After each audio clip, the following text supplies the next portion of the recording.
Isang patay habang nasa 3 milyong pisong halaga ng umano'y shabu ang nasabat sa operasyon sa Maynila. May news to go si Carlo Mateo ng Super Radio DZWB. Carlo.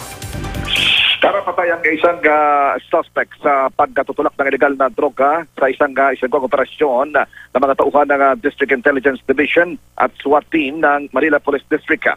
Ito ay sa bahagi ng San Miguel, Maynila.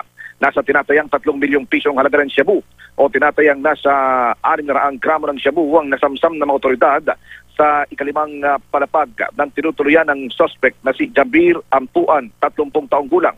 Si Ampuan ay nagtamo ng tama ng bala ng baril sa ulo matapos na magtangkang manlaban sa mga operatiba ng MPD dahilan ng kamatayan nito, habang 4 pang mga suspect ang naaresto ng mga otoridad.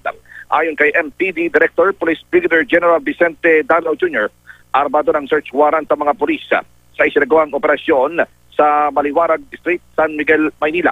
Bukod sa tinatayang 3 milyong pisong halaga ng shabu na samsam din ng mga otoridad sa lugar, ang isang Uzi submachine gun, mga bala ng baril, isang kalibre 45 baril, gayon din ang 2 kalibre 38 baril at isang MK2 fragmentation grenade. Ang grupo ng mga suspect ang sinasabing may kinalaman bukod sa pagbebenta ng droga ay pagbebenta rin ng mga baril. Kara? Maraming salamat Carlo Mateo ng Super Radio DZWB.